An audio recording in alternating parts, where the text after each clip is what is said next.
Thanks everybody for joining. Welcome to our PagerDuty Commons Demo Roundup series. Today we're talking security incident management. I'm your host, Mandy Walls. I'm here today with Casey and Sam. We'll talk to them in a minute. Some housekeeping before we get started. We'll have some announcements. Then Sam and Casey, we're going to talk about security incident management. We'll have some time at the end for Q&A. If you have any questions, you want to put them in the chat, that would be great. Jenda will be monitoring the channel there. If you want to join more of these, we have one every month. So you can scan the QR code to get the list there. In March, we're talking zero trust security. And in April, identifying system weaknesses to improve resilience. And we'll have some guests on with those. So please join us there. They are also on demand. You can check them out on the resources page. And follow along with all the demos that we've done in the past. We've had our first edition of PagerDuty on tour this week, and there are 3 more to go. So you can join us in Sydney, Tokyo, or San Francisco in April. We're very much looking forward to seeing everybody at those. London was a great event, so taking that further on the road, and we hope to see you at any of those that might be close to you. We also have a virtual meetup for the Rundeck community.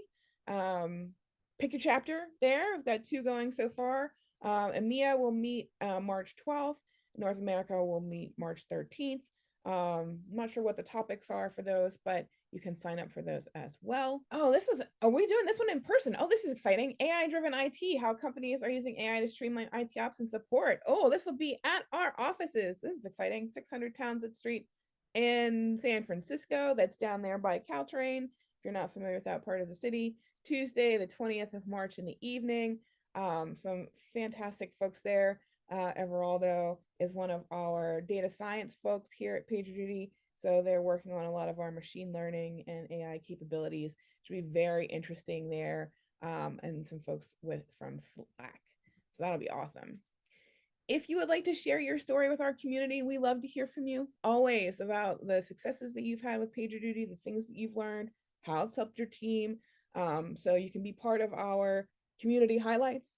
Scan the QR code there, sign up with us, let us know how we can help get your story out there. We love to hear from everybody as much as possible.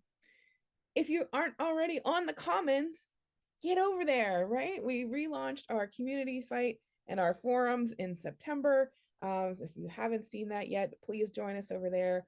We're happy to help answer questions. We do announcements about new product releases and things like that over there. Maybe that's how you found out about this particular event today, but we're over there. So now with that, we'll get going on this. I'm going to stop my share. And yeah, with me today, I've got Sam and Casey. Sam, kick us off. Who are you? What do you do for PagerDuty? And what are we going to talk about today? Sure, thanks, Mandy. Well, great to be on today, and I appreciate you having me. My name is Sam Ferguson. I'm a principal product manager on our incident management team. I've been at PagerDuty for about 5 years, primarily working in incident management and for our analytics teams. But over the last 6 months or so, I've been spending time with Casey and other folks internally, looking at what a security offering could look like for PagerDuty, and that's really what has culminated in us launching security incident management as part of our PD on Tour event earlier this week. So really excited to talk more about what that looks like, and excited to be here. Awesome. Casey? Yeah, thanks, Mandy. My name is Casey Clems. I'm a staff security engineer here at PagerDuty. I work directly on our security team, and as Sam mentioned, been working closely with him over the past bit here to help really move our product in a direction to be able to support security teams in a more native fashion. I've been PagerDuty for about 2 years now, and kind of involved in everything from compliance to incident response to vulnerability management, just helping our security team move forward. So excited to be here. Thanks. Awesome. Great. So Sam, you've been working with our customers and our folks like Casey internally on our new security incident management use case. So let's dig into that. What is involved there? What have you learned? Yeah, of course. And so when I think about this, I really like to start the story at the high level with what our mission is at PagerDuty. And that's to revolutionize operations and transform time-sensitive mission-critical work for our customers. And that certainly includes incident management, but security incidents are definitely part of that definition of how we can help support time-critical operations for customers. And so last year we went and surveyed over 400 CIOs, CISOs, VPs of ops, and other execs. And we asked them what their most important business imperatives are for them within their role. And they said that security posture and risk mitigation are the top focus area for them.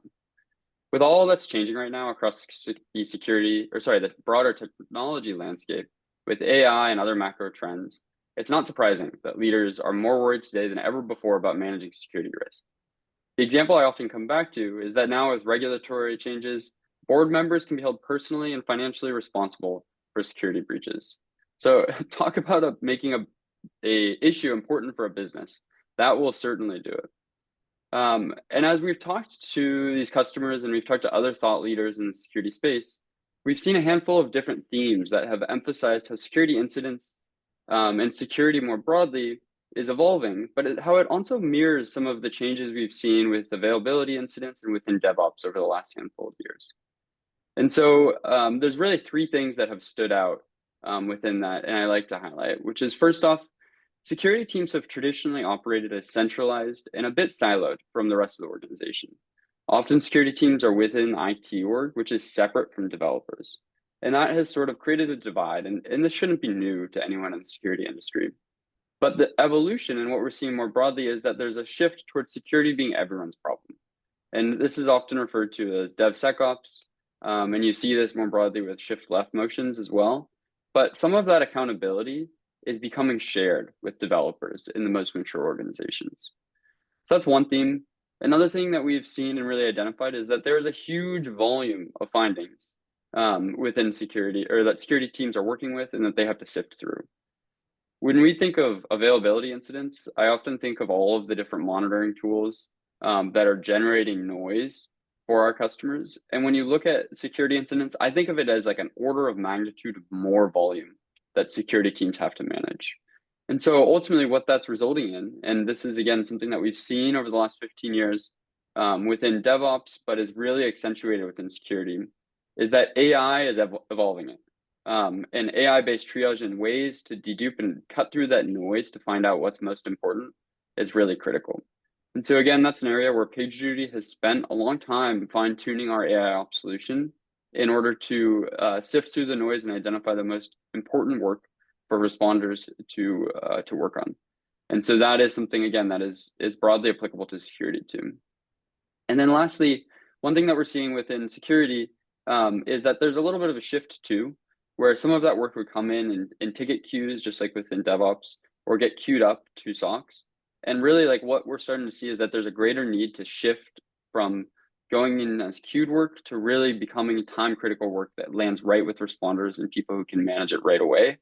And also pulling in devs too, so getting the right people in the right room to respond to it. And again, this is something that PagerDuty has really been focused on, not just with pulling in the right people, but also getting the right people into surfaces they can easily collaborate in. So often that's Slack or MS Teams or shared chat rooms, bringing people in a time critical way where they can focus on resolving those issues easily. And so those are just some of those macro level themes, but ultimately what that's highlighted to us is that one, security is a big problem. People care about security. And again, I'm stating the obvious here, but I think that's important.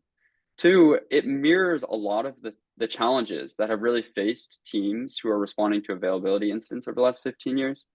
And three, a lot of what we have built at PagerDuty is broadly applicable to security incidents. And we'll talk more about what that can look like. But that's sort of some of like what has driven us to focus on security incident management and what we think some of the benefits of what we're doing there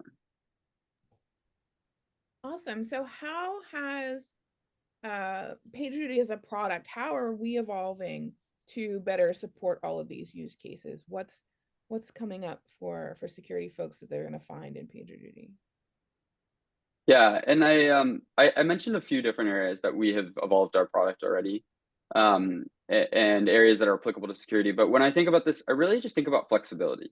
And that's been a big theme for us within product development over the last few years, is focusing on how we can introduce more flexibility into our product to support incident management use cases, but other use cases that are more broadly adjacent. And so some of the examples I really like to highlight are incident workflows. Incident workflows has been around for a couple of years now. And what it is it's really a workflow automation engine where customers can go in and they can define their own workflows and automation specific for use cases. So you can define both when that automation should run and what it should do. And so I'll show you some examples in a little bit here on how that can be applied to security use cases. But because there's so much fine-grained control, it really can be used to drive security incident response. And over the last year or two, even after we released incident workflows initially, we've been adding more functionality into workflows to better support that functionality or that flexibility. So think of things like invoking API actions directly from workflows, fine-tuning the actual triggers that can be used, and how they work with other parts of our product. That all is stuff that better supports security incident management use cases. And so that's really area one. The other area that I like to call out, or the second area, is flexibility with custom fields and incident types.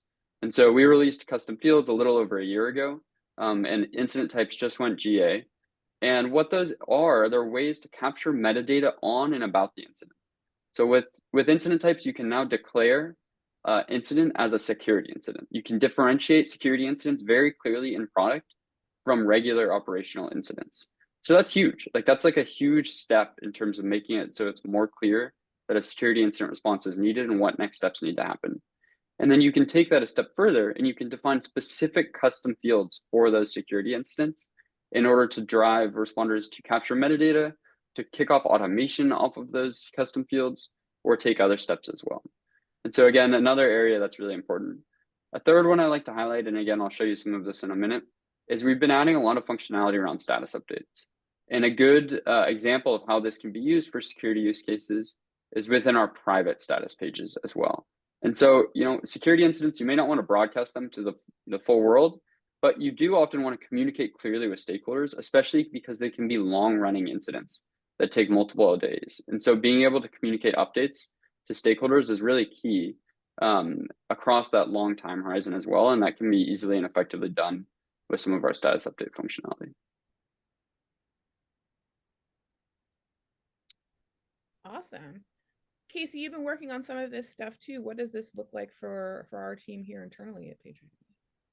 Yeah, I mean, Sam mentioned the flexibility, that flexibility being built into the product and allowing us to really mold security incidents with the data we need to be able to drive them forward has been a key reason that we've really leaned into adopting PagerDuty over the last year for our internal processes. So in particular, we decided with these changes coming, we wanted to really use our product as beta users. And there were some struggles early on, and we've come a long ways. Being able to use custom fields allows us to have a better tracking of status of security incidents over time. With just triggered, acknowledged, resolved, when we're at containment stage for security, which is a critical milestone. So we need to know when things are contained. We need to know when we're recovered. And then we have to make sure that all of those steps following recovery, the compliance attestations, seeing if we have any material impacts, etc. All that analysis is captured as part of our incident response process. And those custom fields allow us to get that granularity. That said, we had a lot of noise coming in. So, using just kind of long time standing noise reduction capabilities through AIOps has also been a huge driver. So AIOps helped us reduce a lot of noise. Custom fields helped us with better tracking. And then we had a very manual process leading up to the spin up of an incident. Oh, we need to spin an incident up. We got to create their dedicated communication channels, identify stakeholders, get them involved, send out the emails, etc. So we spent the first 15 to 30 minutes, getting the incident just operating. Incident workflows has been a big driver of why we've been able to turn that into a button click to get our responders directly into containment and recovery mode.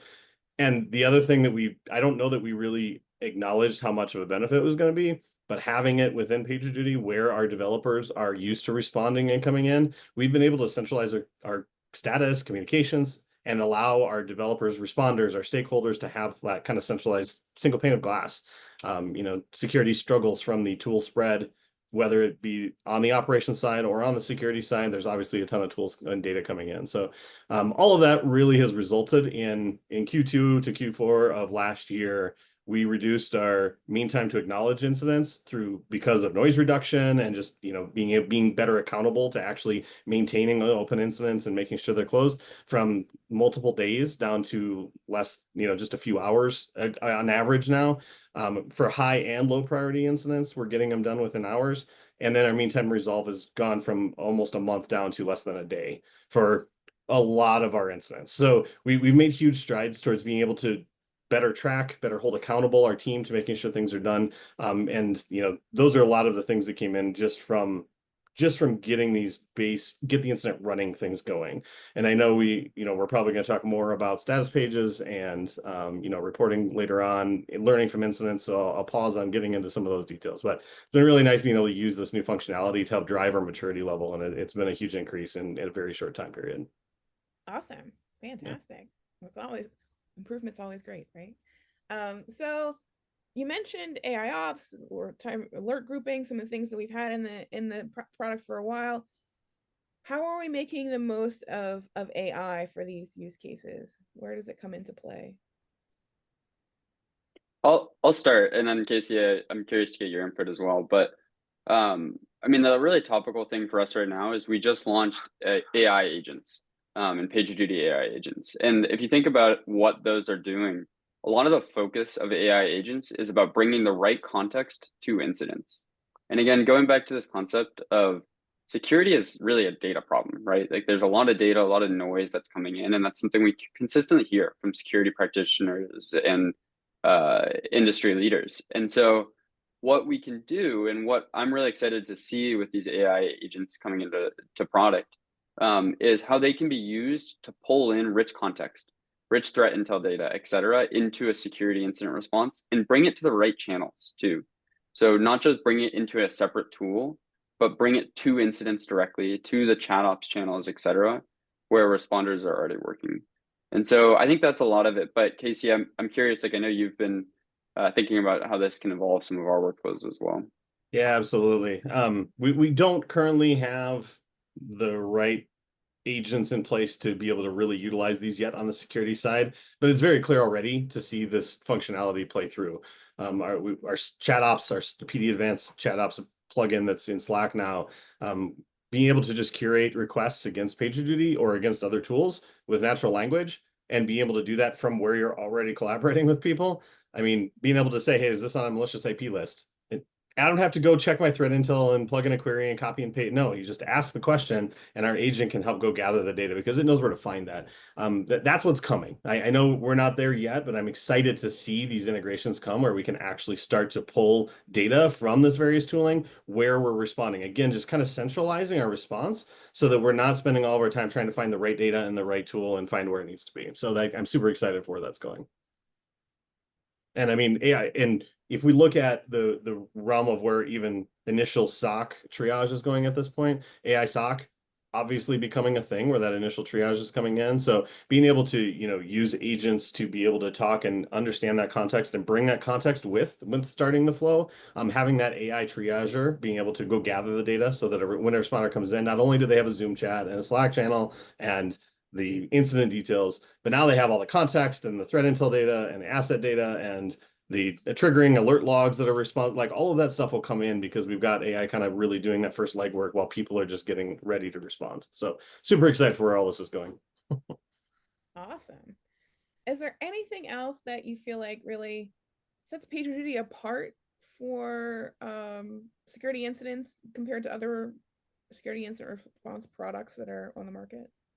I mean, I think when I do a comparison against, the SIM and SOAR vendors that have, we've seen over the last 15, 20 years, they're security specific, right? They're tailored specific for security teams. If I try to send a SIM link over to some threat dashboard to a developer, they don't know the data. They don't know what to do with it. And, it's really tailored towards a security responder to be able to understand and do something with that data. PagerDuty being able to consolidate the actual management of the incident, like we and be able to pull that data in from whatever source we're using from security tooling, allowing us to really create that central pane of glass when it matters in those critical time sensitive times, like Sam was mentioning earlier. That's really become the driver that has shown the most value, because now we're working with developers in the space where they work or with IT professionals or whoever's using it, because we're all there because we know we have a critical thing we need to do. And so being able to pull and centralize that stuff has been really the biggest benefit I've seen from all of this stuff, is just that central management of the actual critical work we're doing. So yeah, excellent. How are you guys handling that, say, post-incident review? Oh, Sam, did you have Yeah, that something? was going to be Yeah. the only other thing I was going to add in is like I think part of what the benefit is of it not being a security incident specific product and being a product that is commonly used for incident management by a lot of different stakeholders is that we've really closely integrated and are continuing to pull in more functionality around Jelly in the post-incident review process. And I imagine many of you are aware of what Jelly is and how we do post-incident reviews, but that storyline approach where we're able to put together a timeline and facilitate talking through what happened in an incident by really like creating that timeline in an interactive way, it's really effective at facilitating engagement by a lot of different stakeholders with post-incident reviews beyond just like having a document that highlights what happened. And so that's been something that's been really effective for our incident management users and continues to be useful for a broader set of users as well, including for security users. And the key thing to highlight there is, the incident can't stop when it's resolved. There needs to be the pulling in the learnings and taking learnings from the incident and operationalizing them into processes. And that's really the goal or the value prop that we're able to bring to life with Jelly if it's used effectively. And I'll just add on to that how we've leaned into Jelly being our central repository for all of our incident reviews now for all of security. It's made having accountability over completing those reviews actually come to life. We've got that managed in the same place where the incident happened. So again, it's part of that incident management lifecycle from pre-trigger to post-recovery. We've got all that data in one big timeline. So in Jelly, having the point and click, add event, add chat log, add everything, we're not having to copy and paste docs. We're not having to try to organize a timeline because Jelly pulls all that information together. So our users are being able to generate reviews much faster, that we're able to actually have reviews for nearly all of our incidents, any of them that require review according to our criteria, and make sure they actually get done. So when we head into our SOC 2 or FedRAMP audits, that we are able to provide the evidence to show that our process is being driven correctly because we're actually doing those reviews. In addition to, we're actually getting learnings from these that are helping improve our process over time. They're not just a paperwork exercise like I've had in the past at other organizations where we're just trying to check that box to make sure that the auditors get off our back, right? Like that's happened. And it's really been able to use as an effective tool in addition to all the other benefits of compliance. So Yeah, excellent. All right. I think next we have a short demo. Yeah, sure. So I'm gonna take over the screen share in a moment here. And the goal of this is to highlight a little bit of what we talked about. I'm not gonna get to like a full end-to-end demo, but there are some of these pieces that I think are really key. And so I'm sort of gonna start from after the incident creation. And so we talked about how AI ops and a lot of our event-based and AI-based triaging can really help. I'm gonna go to like one step further to what happens once you've created an incident. And there's a few things that, again, we spoke towards that I want to really highlight. So first off is incident types. Again, we spoke about this a moment ago, but with the introduction of incident types, you're able to differentiate different types of incidents. And so here you can see I have a bunch of different incidents created on this account, and one of them is a security incident. And again, what I can do here is I can specify different custom fields. And so Casey spoke a little bit about how we're using some of this internally, and I captured some of this here too. So I have a security code name field, which we create code names for our security incidents, like many people do, and this is a field which we can use to capture that. We have security incident status, and so as Casey mentioned, triggered, acknowledged, and resolved is not usually enough for security incidents. We want to highlight a broader set of statuses for those incidents, and so we're using a custom field to do that today. So you can capture that it's in an investigating state, a confirmed state, a contained state, etc. One note on this is, we are looking and we're going to add more functionality around this year directly into our product too. So if we're adding stages directly into PagerDuty's product that go beyond triggered, acknowledged, and resolved. And so I'm actually looking for folks who are interested in giving feedback on that. And we can get some details on how we can get in touch too if you have feedback there. But lastly, I also added a security incident playbook custom field, and I'll show you how this can be used in an automated way in a moment here. But this is a field in which you can just capture some of the different security incident playbooks that you may have. We know many security practitioners will add playbooks for common security incidents when they want to drive a response, and I'll show you what that can look like to operationalize it. So anyways, this is what we've done. We've created a security incident type. Again, this is now a GA. And then One of the other key pieces that I want to highlight is within incident workflows too, how all this can work in conjunction with each other.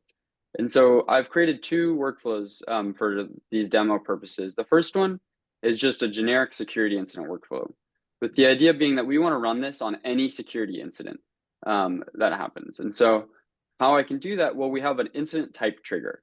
And this means that for any incident of the security incident type, we're going to trigger this workflow. So this workflow will run automatically whenever there's a security incident created. And what this workflow is going to do is it's just going to take some of the basic steps that are required for setting up a security incident response.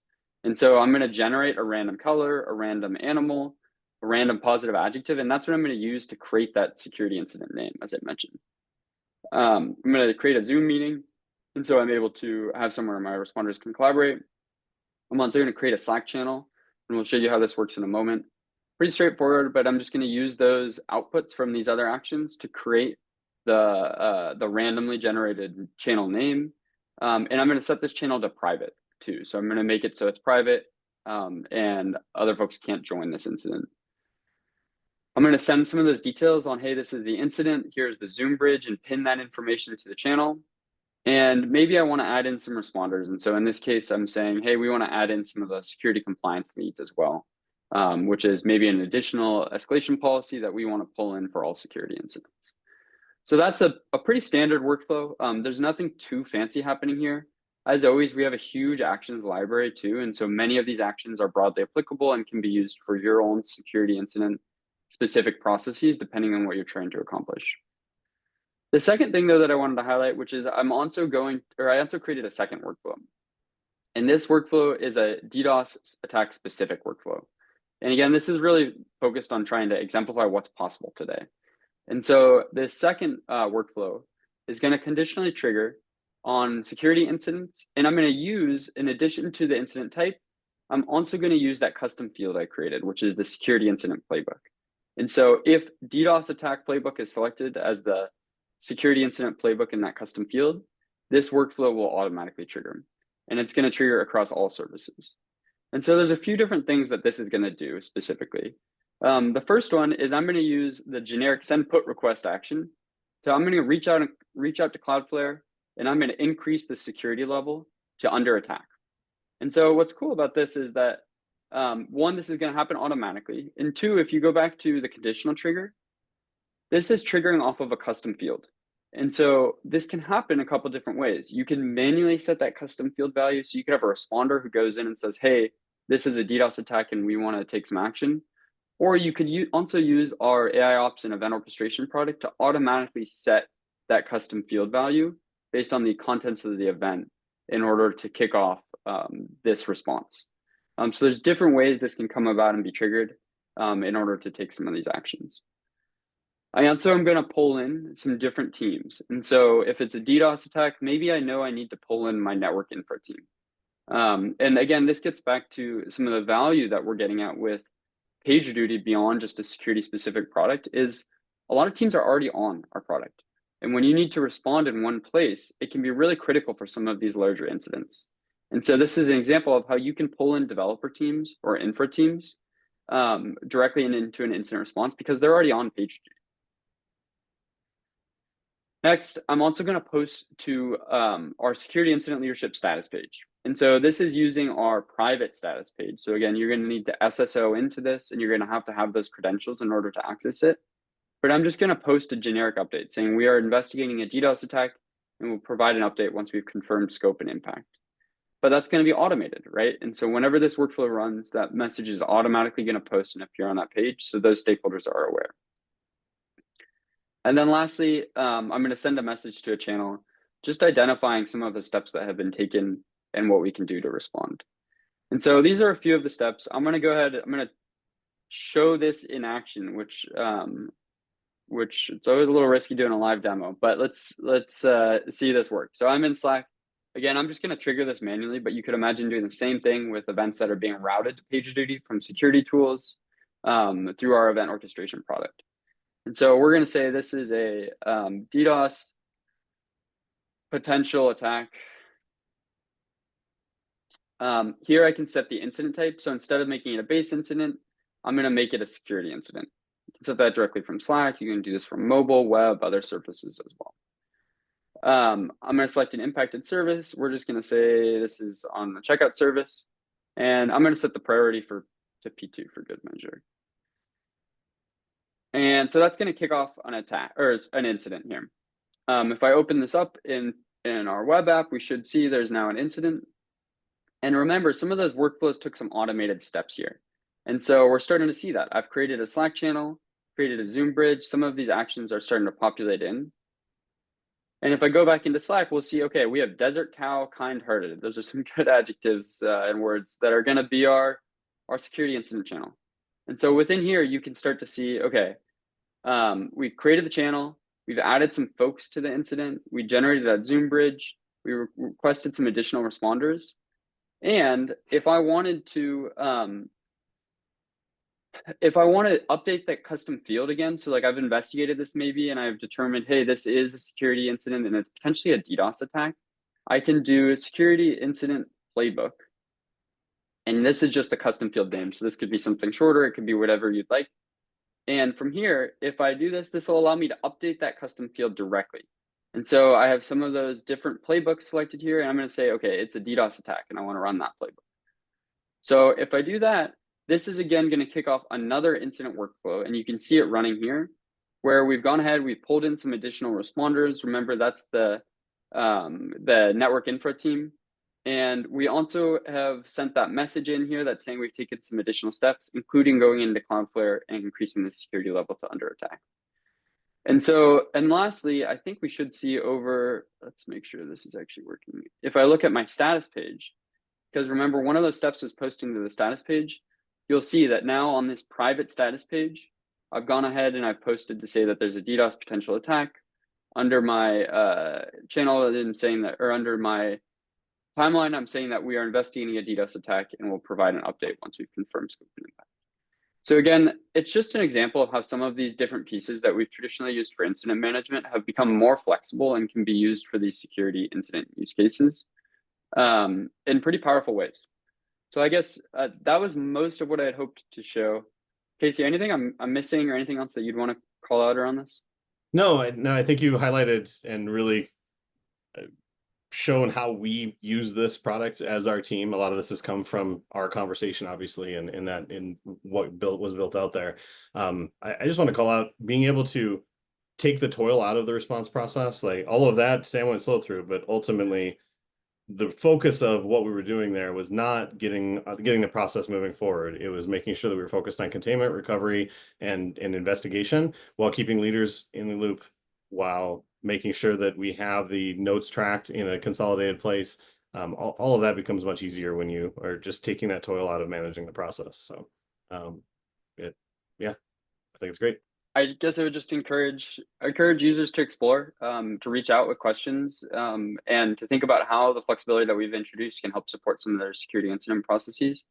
And again, we're always eager to hear feedback too. And so don't hesitate to share feedback as you do run into things. Anything else to add? No, I mean, I wasn't familiar with PagerDuty very well before joining the company because it wasn't in the security 2 realm of some things.